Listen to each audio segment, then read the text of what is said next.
Hello everyone and welcome to Sound Codex. In today's video, we'll be exploring one of the sound synthesis techniques that made West Coast synthesis so iconic. I'm talking about wavefolding.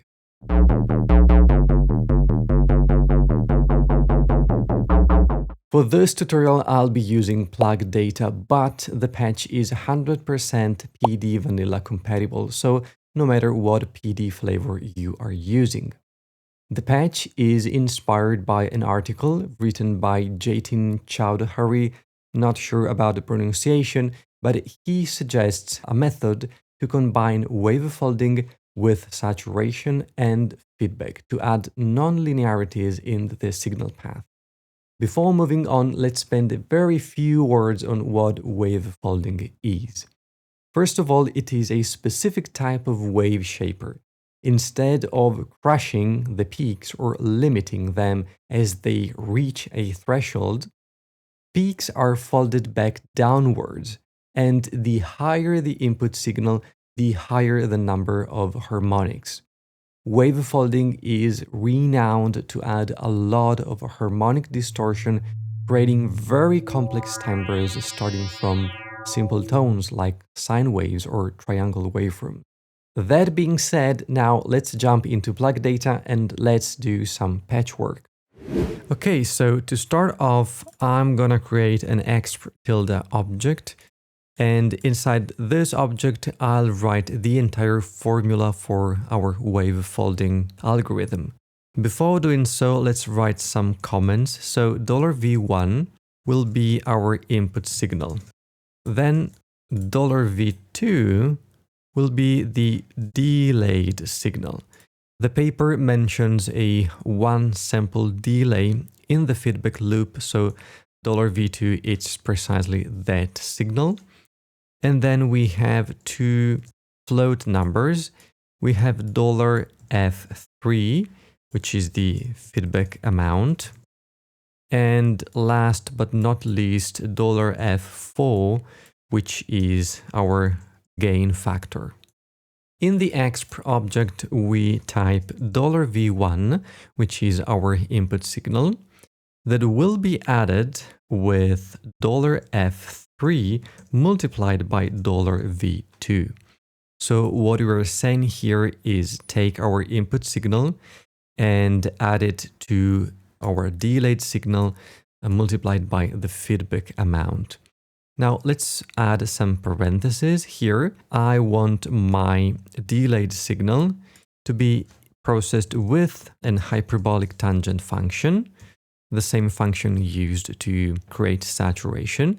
And I also want the entire block of code into a tanh function. So this is our first block. Moving on, we add $F4, which is our gain factor, and then we multiply all this by a sine function in which we can write $V1 plus $F3, and here again we multiply this by $V2. We want the delayed signal to be processed with an hyperbolic tangent function as well. So this is the final result. The author of the paper suggests two precise value ranges for feedback and gain. So let's create two vertical sliders. One for the feedback and the other one for the gain factor. Let's start with the last one. He suggests to use gain in the range -0.5, -0.1. So make sure your minimum and maximum values match these two numbers. And we can connect it. Talking about feedback, the range goes from 0 to 0.95. And we can also add a few labels. So this is feedback. This instead is gain, which we can simply call G. As for the delay, we can use two methods. If you're in plug data, there is an object that is part of the cyclone library. its name is delay tilde. This delay object works in samples, so you can set its maximum delay time to 1, initial delay to 1, and this is your delay. If you're in pure data, you'll need to use del write tilde, and here you can declare the delay line name. So this is Wavefolder delay 1. And you can specify the maximum length in milliseconds. So we can say 1 millisecond, and we can send the output of this expression here. You could use the delay tilde if you are using Plug Data or you have the Cyclone library installed in PD Vanilla. I'll be using del write, and here we can use del read for tilde. Make sure that its delay line name matches the one written inside del write. So wavefolding delay 1.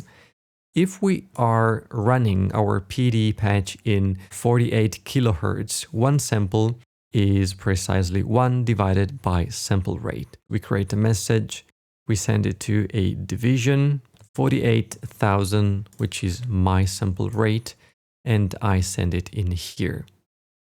And this is our delayed signal. Now, if you want to use delay, as I've showed before, delay tilde 1 1, you grab the outlet from exp, then out of delay you do the following routing. So use send at audio rate. This is delay. And then on top here you receive tilde delay and you send it in here. Don't create a feedback loop using the cable connection. So don't do something like this. Otherwise, this warning will pop up. Now, Plug Data handles the DSP loop very well. It won't crash your Plug Data session. As far as I remember, PD Vanilla will crash, sometimes will crash. So the thing is that we are taking the input of our expression and sending it straight into one of its inputs. And we can prevent this loop detection message by using simple send and receive objects. Okay, so we have our delayed signal. Make sure to hit this message so that it sends the actual sample duration inside del read 4.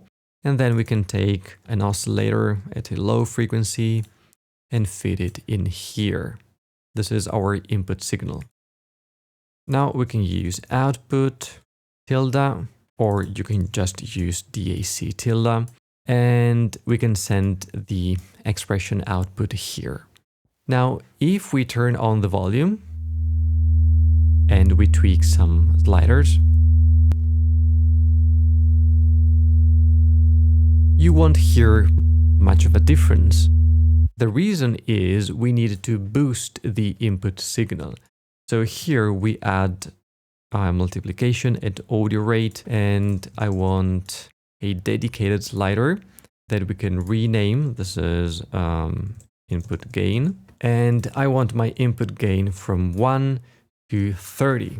And every time you connect a float number to an audio rate operation, make sure to use float to signal. It won't create artifacts. Great. Now we can boost our input signal, turn on the volume.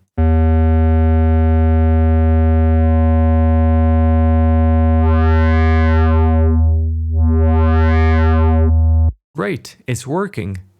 Keep watching this video on my Patreon page. You'll also get access to a lot of Plug Data devices, patches, and videos. See you there.